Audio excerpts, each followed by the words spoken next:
Bismillahirrahmanirrahim.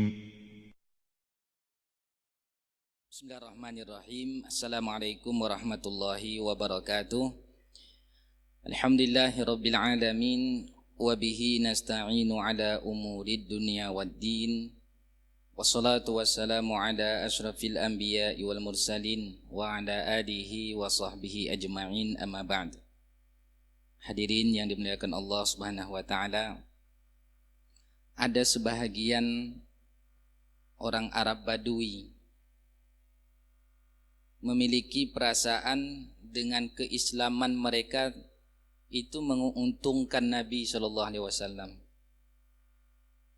Ada perasaan mereka bahwa pengorbanan yang diberikan kepada Nabi SAW itu menguntungkan diri Nabi kita. Mungkin juga perasaan itu ada pada kita kadang-kadang. Kita merasa telah berjasa terhadap Islam.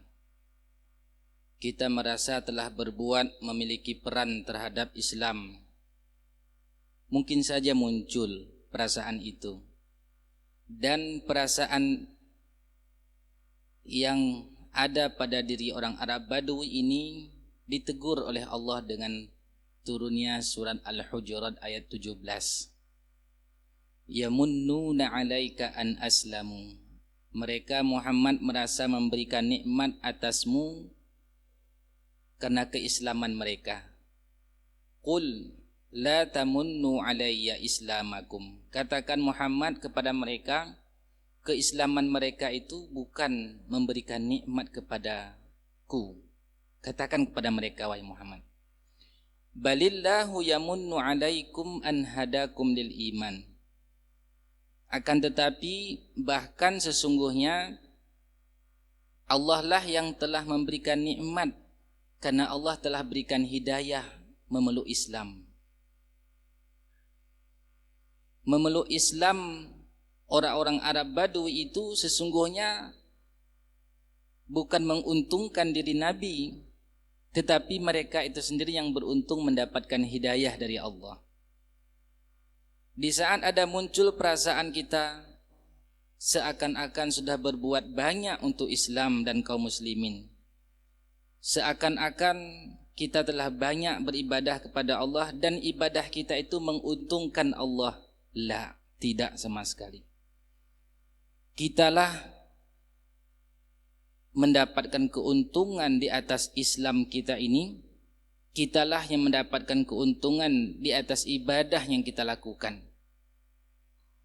Meski seluruh masyarakat Banda Aceh tidak ada satu pun yang taat kepada Allah, tidak mengurangi sedikit pun kemuliaan Allah. Seluruh masyarakat kota Banda Aceh taat patuh kepada Allah, sedikit pun tidak menambah kemuliaan Allah. Tidak ada satu pun umat Islam yang ada di Banda Aceh menolong agama Allah, tidak akan pernah padam agama Allah. Ketika ada semangat kita untuk menegakkan syariat Allah, baik itu melalui mimbar-mimbar seorang penceramah atau melalui selain mimbar, ada semangat kita untuk agama Allah, keuntungan kembali kepada kita. In tansurullaha yansurkum. Jika kalian menolong agama Allah, maka Allah akan menolong. Kita pancing pertolongan Allah Subhanahu wa taala dengan cara menolong agamanya. Dan jangan pernah ada kita suburkan perasaan seakan-akan Allah atau Rasulnya atau agama Islam itu mendapat keuntungan dengan peran kita terhadap agama ini. Tidak sama sekali. Sekecil apapun peran kita atau bagaimanapun besarnya peran kita terhadap agama Islam, semua itu keuntungannya kembali kepada diri kita. Semoga Allah Subhanahu wa taala berikan kita taufik untuk terus berada di atas agama yang mulia ini. Allahumma sabbitna ala dinika wa ala ta'atika ya rabbal alamin. Ya Allah, kokohkanlah kami di atas agama dan ketaatan terhadap dirimu. Amin. Hadirin yang dimuliakan Allah Subhanahu wa taala, insyaallah tanggal 11 Agustus nanti, sebagaimana sidang isbat dari pemerintahan kita yang diwakili oleh Kementerian Agama, akan diadakan sholat Idul Adha jatuh 10 Dzulhijjah. Pada malam ini kita membahas tentang wanita-wanita yang haram dinikahi. Ada apa gerangan dengan wanita yang haram dinikahi, kaitannya Idul Adha? Sepintas tidak ada kaitan, namun ketika kita dalami sangat erat kaitannya. Di antara adat kebiasaan kita, orang-orang Indonesia atau orang-orang kita Aceh, Idul Adha dan Idul Fitri itu momen untuk silaturahim. Di antara kegiatan dalam silaturahim itu adalah salam-salaman, sentuh-sentuhan. Dengan kita mengetahui nanti siapakah orang-orang yang haram untuk dinikahi oleh seorang laki-laki, maka mudah-mudahan kita tahu siapa pula orang-orang yang tidak berhak untuk kita sentuh kulitnya. Siapa pula wanita-wanita yang tidak boleh salam-salaman laki dan perempuan. Silakan hadirin yang dimuliakan Allah, kita buka surat An-Nisa ayat 23. Yang ada memegang Al-Quran atau ada dalam HP, bisa sama-sama kita bacakan ayatnya. A'udzu billahi minasyaitonir rajim. Hurrimat 'alaikum ummahatukum wa banatukum wa akhawatukum wa 'ammatukum wa khalatukum wa banatul akhi wa banatul ukhti wa ummahatukum allati arda'nakum wa akhawatukum minar radha'ah wa ummahatu nisaikum wa rabaibukum allati fi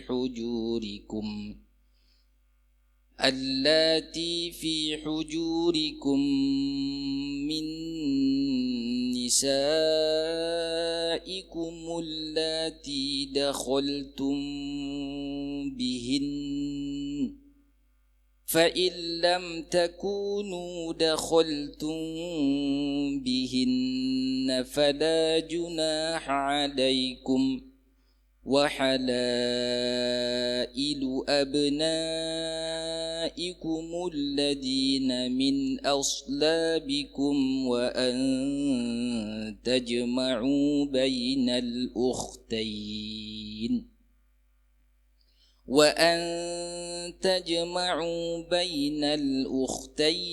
إلا ما قد سلف إن الله كان غفورا رحيما.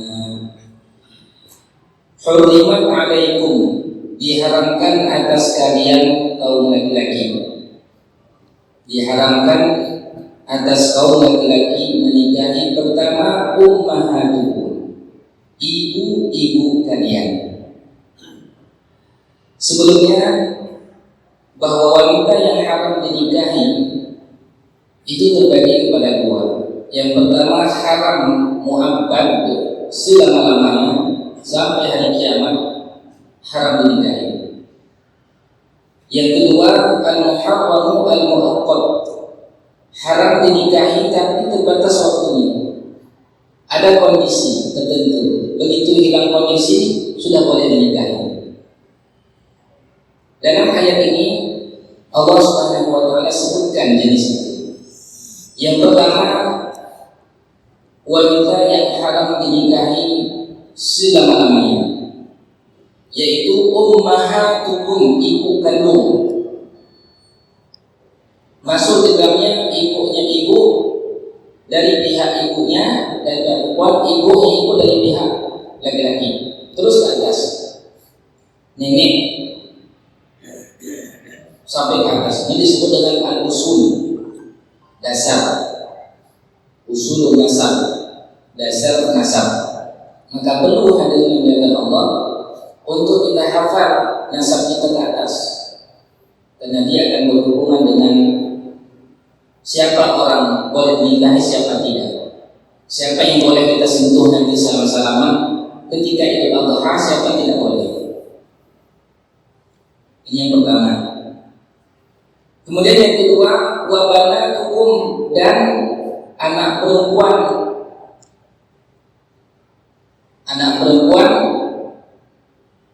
kemudian anak perempuannya lagi, baik dari pihak laki maupun perempuan, terus ke bawah. Ini dikenal dengan al-furu', cabang.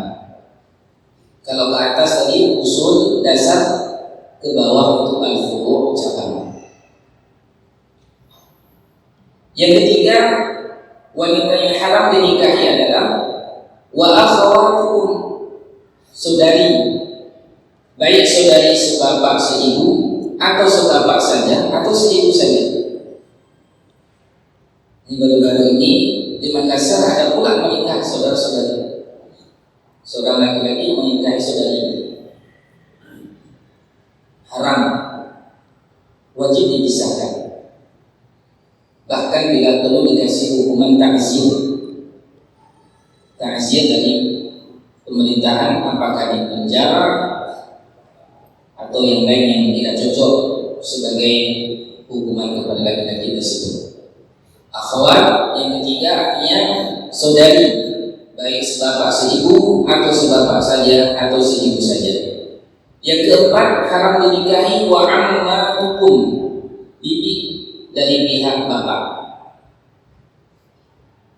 Bapak kita punya saudari perempuan, saudari bapak kita dalam bahasa Arabnya ammah.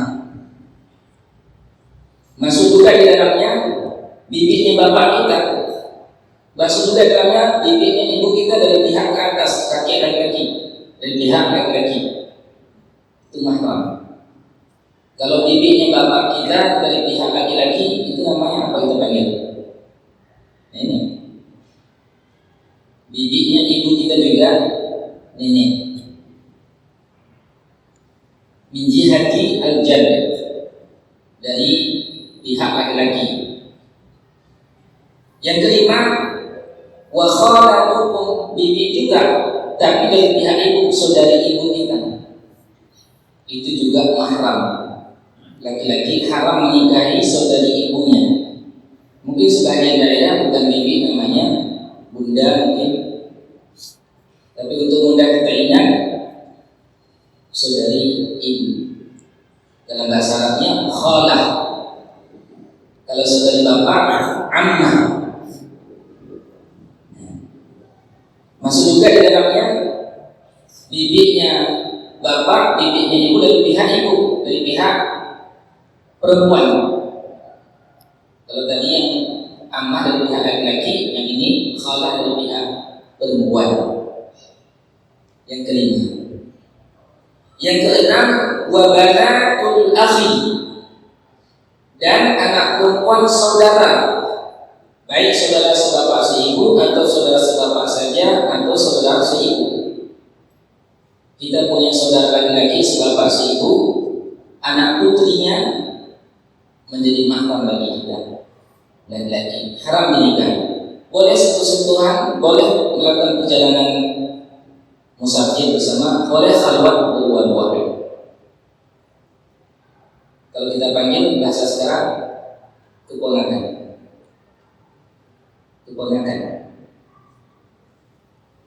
Yang ketujuh, wa banatul ukhti, anak perempuan dari saudari kita.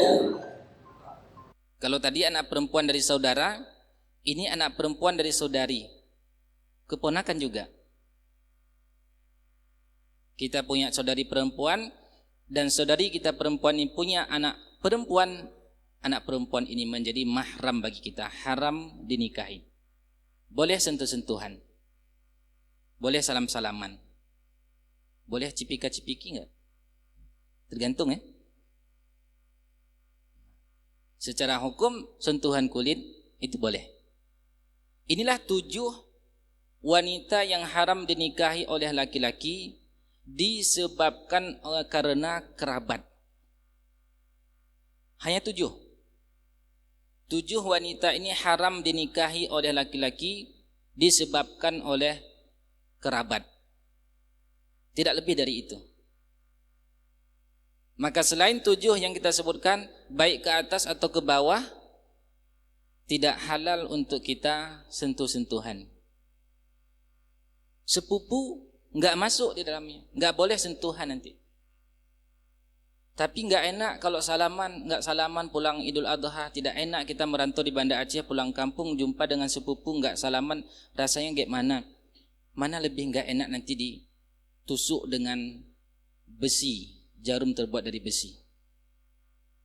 Kalau di dunia ndak enaknya paling diceritakan orang, so alim mentang-mentang baru ikut pengajian malam Rabu sudah enggak bisa sentuhan. Masya Allah. Sampaikan. Li'an yut'ana fi ra'si ahadikum bimakhitin min hadid. Ditusuk kepala seseorang dengan jarum terbuat dari besi khairun, lebih baik min an yamussam ra'atan la tahillulah, daripada menyentuh perempuan yang tidak halal baginya.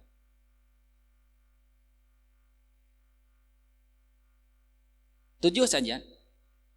Ibu kandung, kalau ibu tiri bukan di sini pembahasannya. Nanti ibu dalam bahasa Arab itu ibu kandung maksudnya. Kalau ibu tiri itu namanya zaujatul ab, istri bapak. Jadi beda. Istri bapak dalam bahasa Arab dengan ummun ibu. Meskipun ibu kandung kita juga istri bapak kita, tapi dalam bahasa Al-Quran itu disebut dengan ummun. Kalau ibu tiri, zaujatul ab, istri bapak. 7, wanita yang haram dinikahi oleh laki-laki disebabkan oleh kerabat. Kita ulang, yang pertama ummahat, ibu kandung, dan anak perempuan kandung ke bawah, saudari sebapak seibu atau sebapak saja atau seibu saja, kemudian bibik dari pihak bapak, bibik dari pihak ibu, anak perempuan dari saudara kandung atau sebapak seibu, sebapak saja atau seibu saja, anak perempuan dari saudari kandung, sebapak seibu atau sebapak saja atau seibu saja. 7. Mudah kita ingat. Selain itu tidak boleh sentuh-sentuhan. Halal dinikahi. Meskipun sebahagian daerah ini mungkin besar masalahnya. Si A dan si B saudara laki-laki ini. Dua-dua A laki-laki, B laki-laki. Si A punya anak perempuan, si B punya anak perempuan. Mereka ini sepupu. Kalau dinikahkan, mungkin satu kampung akan memasakkan kita. Ada sebahagian daerah begitu. Iya, di mana itu? Kalau silang, si A laki, si B perempuan, saudara-saudari mereka, anak mereka masih sepupu juga, boleh nikah. Kenapa dibedakan? Ada juga sebaliknya, si A dan si B dua-dua perempuan, anak mereka sama sepupu, laki perempuan, tidak boleh nikah. Padahal sama-sama sepupu kedudukannya. Min aina hada, dari mana ini? Allah halalkan, tapi ada pula yang mengharamkan. Akibatnya apa? Yang beranggapan tidak boleh menikah sepupu tadi, akhirnya mereka dianggap bersaudara, sentuh-sentuhan, salam-salaman. Kalau yang berpendapat tidak batal wuduk, ini enggak batal wuduk nih katanya. Karena dianggap bapak mereka sama-sama laki-laki bersaudara. Kalau bapak dengan ibu, saudara-saudari, dianggap itu tidak boleh sentuhan. Karena tidak dianggap mahram. Padahal sama kedudukannya, sama-sama sepupu. Berikutnya, ini kaitan disebabkan oleh kerabat. Yang kedua, haram wanita dinikahi karena susuan. Kita lanjutkan ayatnya. Wa ummahatukumul lati arda'nakum. Dan ibu-ibu kalian yang menyusui. Ibu susuan. Seorang anak itu dikatakan menjadi anak susuan bila memenuhi 2 syarat. Pertama, syaratnya anak yang disusui itu berumur di bawah 2 tahun. Kalau yang menyusui itu sudah berkumis nggak dianggap. Karena ada suami takut dia menyusu pada istrinya, takut nanti jadi anak susuan gitu. Nggak ada pengaruh itu. Nggak ada pengaruh hukum. Syaratnya anak yang disusui itu di bawah umur 2 tahun. Yang kedua, syaratnya minimal anak itu menyusui 5 kali susuan dan setiap kali susuan membuat anak itu kenyang.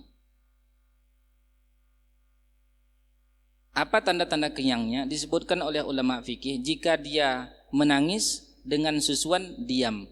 Diam itu dikatakan 1 kali susuan. Atau tidak ada menangis, tetapi ada gerakan-gerakan di lehernya. Dia berhenti, setelah itu dianggap 1 kali susuan. Ini yang pertama. Menjadi mahram dia selama-lamanya sampai hari kiamat, tidak boleh dinikahi ibu susuannya. Maka berhati-hati juga kita ketika mengambil air susu wanita lain untuk anak kita di bawah umur 2 tahun. Berhati-hati, karena dia berpengaruh kepada keharaman untuk menikah dan juga berimbas hukum boleh sentuh-sentuhan. Yang kedua, dalam ayat ini haram karena susuan adalah wa akhawatukum minar radha'ah, dan saudari kalian sepersusuan. Seorang perempuan sepersusuan dengan kita, baik dia menyusu ke ibu kita atau kita menyusu ke ibu dia, atau kita dan dia sama-sama menyusu kepada seorang wanita. Boleh salah satu. Ini dikenal dengan saudari sepersusuan. Dalam Al-Quran, wanita haram dinikahi karena susuan hanya disebutkan 2. Ibu yang menyusui tadi dengan saudari sepersusuan. Namun ada 5 lagi disebutkan dalam hadis Nabi SAW. Tidak disebutkan dalam ayat, disebutkan dalam hadis. Yang pertama, bintul akhi minar radha'. Anak perempuan saudara kita sesama menyusu. Kita pernah menyusu dengan seorang laki-laki kepada seorang wanita, lalu anak laki-laki tadi yang sama-sama kita pernah menyusu punya anak perempuan. Anak perempuan dia itu enggak boleh dinikahi karena kita dengan bapak dia sama-sama menyusu. Maka di saat Hamzah pernah menyusu kepada seorang wanita yang Nabi SAW juga menyusu kepada wanita itu. Hamzah ini dari segi tutur dia pakciknya Rasulullah, karena Hamzah, Abdul Muttalib, Abdullah itu sama bapaknya. Jadi seharusnya Nabi kita SAW memanggil Hamzah itu paman atau pakcik. Dan secara hukum anaknya Hamzah itu menjadi sepupunya Rasulullah SAW, boleh dinikahi. Namun karena Hamzah pernah menyusu kepada seorang wanita dan Nabi kita juga menyusu kepada wanita yang sama, akhirnya anak Hamzah tidak halal lagi kepada Nabi kita. Innaha la tahilluli. Sesungguhnya dia itu enggak halal bagiku, kata beliau. Karena sama-sama pernah menyusu. Innaha ibnatu akhi minar radha'ah. Sesungguhnya dia itu, sepupu saya itu adalah putri dari saudara saya sepersusuan. Jadi Hamzah itu ada 2 tuturnya dengan Nabi kita. Satu sisi paman, sisi lain saudara sepersusuan.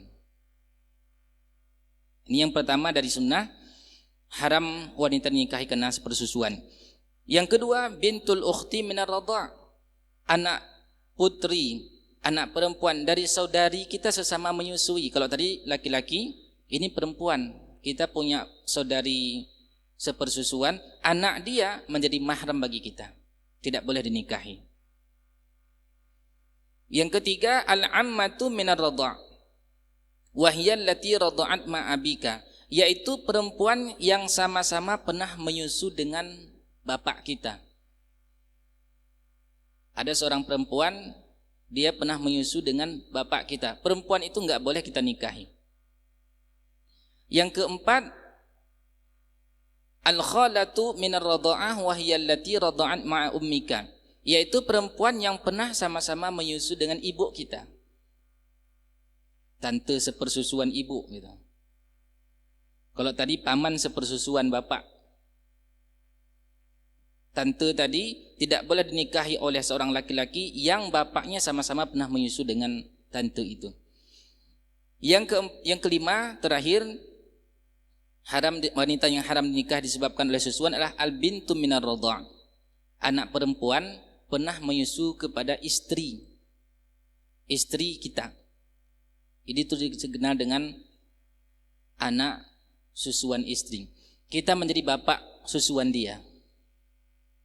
Posisinya, seorang wanita pernah menyusu kepada istri kita, wanita ini menjadi mahram selama-lamanya, haram dinikahi. Boleh sentuh-sentuhan, boleh pergi musafir, melakukan perjalanan jauh, karena itu menjadi mahram.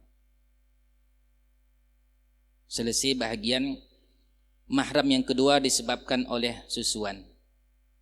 Kita lanjut ayatnya. Sekarang wanita haram dinikahi disebabkan karena jalinan pernikahan. Siapa itu orangnya? Yang pertama, wa ummahatun nisaikum, ibu-ibu istri. Apa namanya itu? Mertua. Sudah anaknya pun diambil, mamaknya pun mau diambil lagi. Keterlaluan itu. Masuk ke dalamnya ibu-ibunya terus ke atas. Nenek mertua terus ke atas.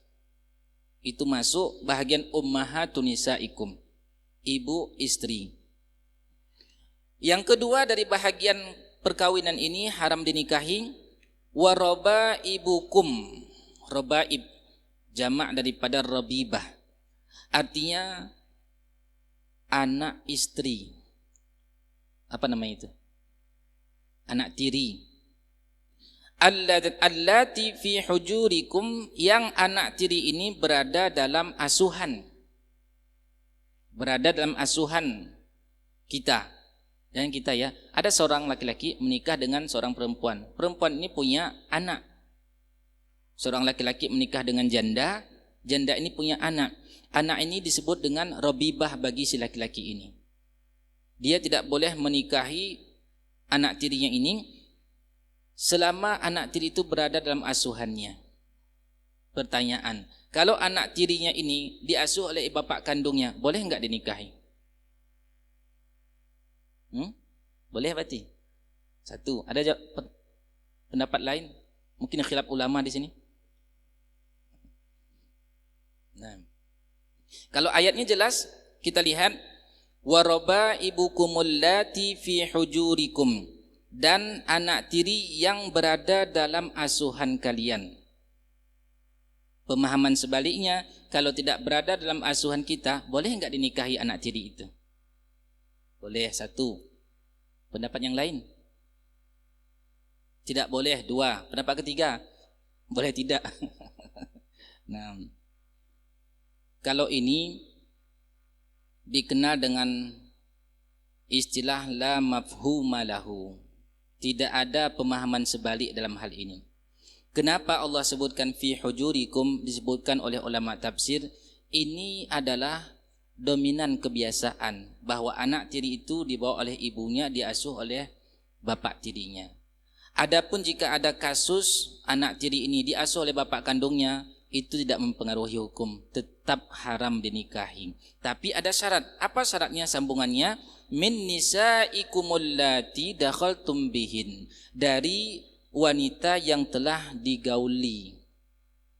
Kalau seandainya sambungan ayatnya, fa illam takunu dakhaltum bihin, maka jika adalah kalian belum dukhul, dukhul ini berhubungan, laki-laki ini belum berhubungan dengan si janda tadi, fala junaha alaikum, tidak ada dosa menikahi anak tiri tadi. Misal Setelah terjadi akad nikah, saya terima nikahnya dengan mahar sekian. Ternyata belum berhubungan intim, dia lihat ada anak gadisnya, lebih cantik dari ibunya. Dia ceraikan ibunya saat itu dan nikahi anak tirinya ini. Sah atau tidak? Sah. Tapi tega sekali. Masalah tega itu urusan lain kan. Hukum sah. Atau bukan dia bukan dia ceraikan. Begitu saya terima nikahnya, saking bahagianya si janda ini meninggal mati dan nikahi anaknya. Sah. Sah. Kapan kejadiannya? Kita nantikan saja, nanti biasanya di YouTube ada itu. Nah, ini hukum. Fa illam takunu dakhaltum bihinna fala junaha alaikum. Jika adalah kalian belum berhubungan dengan si perempuan itu, maka tidak ada dosa untuk menikahi Robibah tadi, anak tiri tadi. Ada tadi sesuatu yang ingin disampaikan tapi sudah hilang.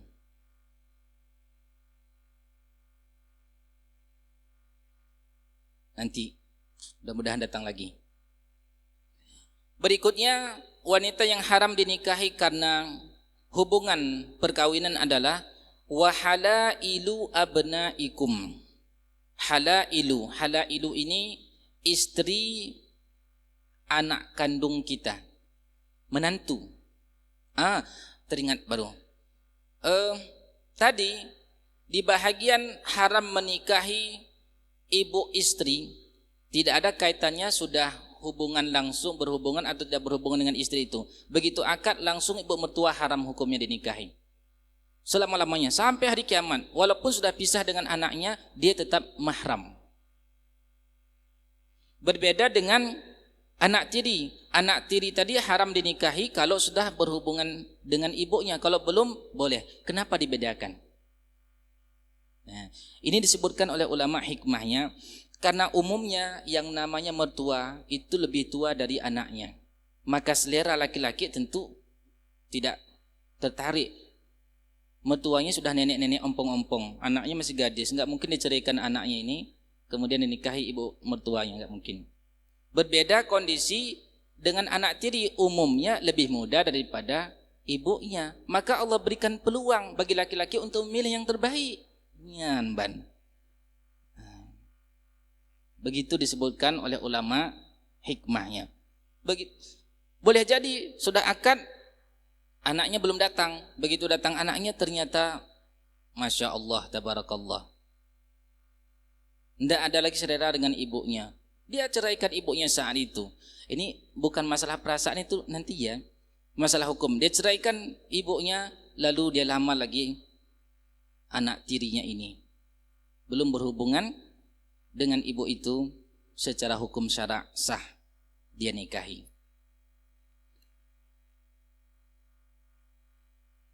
Teganya, itu lain, itu nanti. Kemudian wahalailu abnaikum, istri anak atau menantu, alladzina min aslabikum, yang ia merupakan anak kandung. Kalau anaknya anak tiri, istri dari anak tiri atau anak angkat, tidak ada masalah. Makanya Zaid pernah menjadi anak angkat Nabi SAW, lalu dia ceraikan istrinya, dinikahi oleh Nabi SAW. Dalam hal angkat mengangkat anak pun, hadirin yang dimuliakan Allah, harus hati-hati kita. Sebahagian ibu rumah tangga sudah kerepotan setelah tahu hukumnya tidak boleh sentuh-sentuhan, tidak boleh berdua-duaan dengan anak angkat. Akhirnya bingung, anak angkatnya sudah menganggap ibunya ibu seperti ibu kandung, terus dia merasa manja begitu. Tapi ibu ini sudah tahu hukum, repot. Maka kalaupun ada rencana untuk angkat mengangkat, bisa diperhatikan jika anak yang diangkat itu perempuan, maka hendaknya diambil dari saudara si suami, supaya nanti jadi mahram bagi suaminya. Apakah keponakannya, saudara yang benar-benar saudara yang kita sebutkan tadi. Jika anak yang diangkat itu laki-laki, hendaknya diambil dari saudara si istri. Atau ketika kita ingin mengambil anak angkat di bawah umur 2 tahun, disusui supaya jadi anak susuan nanti menjadi mahram. Kalau tidak punya susu perempuan ini, dicari susu dari saudarinya perempuan ini. Saudari sebapak seibu atau saudari sebapak saja atau saudari seibu saja. Syaratnya di bawah 2 tahun. Tidak boleh tadi, sudah di atas itu tidak berlaku hukum. Ada kasus seorang sahabat begitu. Repot dia, sudah besar anak angkat ini, akhirnya karena umur sudah di atas 2 tahun, diizinkan, seorang dia saja diizinkan Nabi untuk menyusu. Jadi anak susuan. Dia saja, yang lain tidak halal lagi. Hukum khusus untuk dia. Kemudian haram juga menikahi wanita wa antajma'u bainal ukhtain. Ini tadi haram selama-lamanya. Kita sebutkan. Berikutnya haram dalam batas waktu terbatas. Apa itu? Wa antajma'u bainal ukhtain, menggabungkan 2 saudari. Si A dan si B, Fatimah dan Khadijah sama-sama saudari. Datang si A ingin melamar Fatimah dengan Khadijah, sekaligus dua-dua dinikahi, tidak boleh. Kalau sudah pisah satu, baru boleh lagi diambil. Termasuk di dalamnya menggabungkan antara seorang wanita dengan bibinya, saudari bapaknya atau saudari ibunya, itu enggak boleh. Ini tidak disebutkan dalam ayat, tapi disebutkan dalam hadis Nabi SAW. Masih ada waktu kita? Masih. Menggabungkan antara seorang wanita dengan bibinya. Kenapa disebutkan oleh para ulama? Hikmahnya, karena kalau menggabungkan 2 ini dalam satu waktu yang sama, dikhawatirkan akan terjadi perpecahan silaturahim mereka. Bisa terjadi bermacam masalah nanti. Bersaing antara kakak dengan adik untuk melayani suaminya, akhirnya bentrok sesama keluarganya atau dengan bibinya. Tapi kalau sudah pisah, baik itu pisah hidup atau pisah mati, maka boleh kembali untuk dilanjutkan silaturahim itu dengan menikah. Ada satu wanita yang haram dinikahi disebabkan oleh jalinan perkawinan, tidak disebutkan dalam ayat 23 tapi disebutkan dalam ayat 22, yaitu wala tankihu ma nakaha abaukum minan nisa. Janganlah kalian menikahi wanita yang telah dinikahi oleh bapak kalian. Inilah disebut dengan ibu tiri tadi, istri bapak. Tidak boleh menikahi mantan istri bapak, ibu tiri. Ini pun masuk mahram selama-lamanya, abadi. Mantan ibu tiri itu menjadi mahram selama-lamanya. Illa ma qad salaf, kecuali yang telah lalu di masa-masa jahiliyah itu lain. Bahkan di masa jahiliyah istri bapak bisa jadi warisan. Di masa jahiliyah. Lalu Allah Subhanahu wa taala tutup ayat ini, ayat yang ke-23, innallaha kana ghafurar rahima, sesungguhnya Allah Maha Pengampun lagi Maha Penyayang. Apa yang telah lalu tidak diketahui hukumnya, itu telah berlalu. Kalau seandainya yang menikah di Makassar tadi sesama adik kakak atau sama keluarga dekatnya, mahramnya, dia tidak tahu hukumnya, mudah-mudahan Allah Subhanahu wa taala ampuni dosanya. Dan bagi kita yang sudah mengetahui tentang hukum-hukum ini, hendaknya kita sampaikan. Begitu nanti pulang kampung kita masing-masing, sampaikanlah ke masyarakat kita, keluarga terdekat kita terlebih dahulu. Wa anjir ashiratakal aqrabin, berilah peringatan kepada kerabat yang paling dekat. Kalau dipaksakan, enggak enak, kalau enggak, ini harus kita biasakan, harus kita sampaikan. Termasuk juga kebiasaan hari ini tidak enak itu sesama besanan. Besanan itu bukan mahram. Tidak boleh salam-salaman, sentuh-sentuhan. Tidak ada beda pakai kain dengan tidak pakai kain, sama. Rasulullah SAW menyebutkan, inni la usafihun nisa. Saya sama sekali tidak menyentuh, tidak bersalaman dengan perempuan. Sampai pada tingkat bai'at pun Nabi SAW ketika membai'at wanita hanya dengan kalam, dengan ucapan. Sedangkan dengan kaum laki-laki, jabatan, musafahah. Begitu juga Aisyah radhiyallahu anha mengatakan, wallahi demi Allah, ma massat yadun nabiyyi sallallahu alaihi wasallam yadam ra'atin qat. Tangan Nabi SAW tidak pernah menyentuh tangan perempuan sekalipun. Tidak ada kaitannya nafsu dengan tidak nafsu di situ. Kalau salamannya dengan nafsu sudah bertambah lagi hukumnya. Sudah bertambah pasti. Dengan tidak nafsu pun tidak boleh sentuh-sentuhan. Ini tadi bagaimana kira-kira solusinya? Kalau ada besan dengan besan, enggak salaman itu bagaimana rasanya itu? Sakitnya itu di mana? Di sana sini. Berat sekali rasanya. Tapi memang ini adalah hukum. Ini adalah hukum, perlu kita sosialisasikan.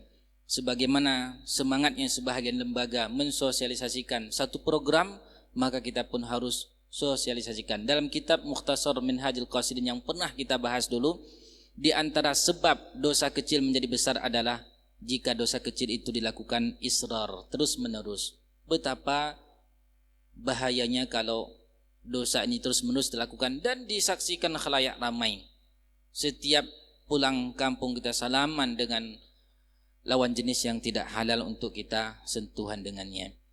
Semoga Allah berikan kita kemampuan untuk mengamalkan agama ini dari sekecil-kecilnya sampai sebesar-besarnya dan hingga Allah wafatkan kita. Amin ya rabbal alamin. Masih ada waktu? Masih ada sedikit lagi. Barangkali ada yang ingin kita sempurnakan kepada jemaah, kita persilakan.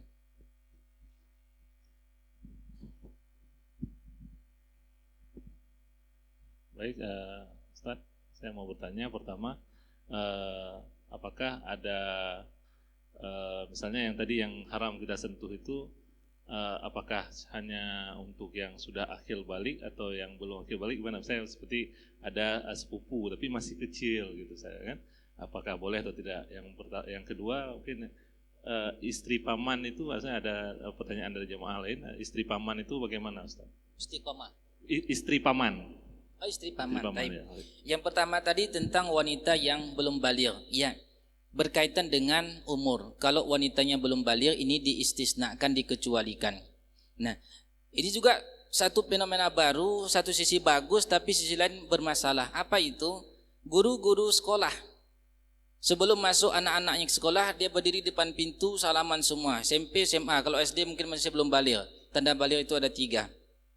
Pertama, sudah mimpi basah, naik pesawat kemudian jatuh, basah. Yang kedua, tumbuh bulu kemaluan, baik laki perempuan sama, mimpi basah juga demikian. Perempuan ada mimpi basahnya, ada. Ketika seorang wanita datang kepada Nabi SAW, ketika dia mimpi, apakah wajib mandi? Nabi kita SAW menjawab, na'am idha ra'atil ma'. Iya, wajib dia mandi kalau dia melihat air, ada bekas. Sama juga perempuan laki sama, keluar maninya. Bedanya apa? Kalau laki-laki keluarnya min ma'in dafiq. Lanjut atau kita tutup? Bedanya laki-laki keluarnya itu memancar keluar, min ma'in dafiq. Kalau perempuan memancarnya di dalam. Nah, itu yang kedua tanda baligh. Yang ketiga tandanya berumur minimal 15 tahun. Sama laki perempuan. Salah satu dari tanda ini ada, maka orang tersebut baligh. Tambahan untuk perempuan sudah haid atau sudah nifas. Tambahan untuk perempuan. Kalau sudah baligh berlaku hukum ini, tidak boleh. Walaupun dia masih kecil, sudah haid dia atau sudah mimpi basah, tidak boleh sentuhan. Mungkin ada seorang nenek mengatakan, saya ini kan nenek-nenek, enggak ada nafsu sama dia, masih saya anggap sebagai cucu saya. Nek, bukan masalah anggap tidak menganggap ini. Ini hukum. Tidak boleh salaman. Nah, guru-guru tadi satu sisi kan bagus, salaman bagus.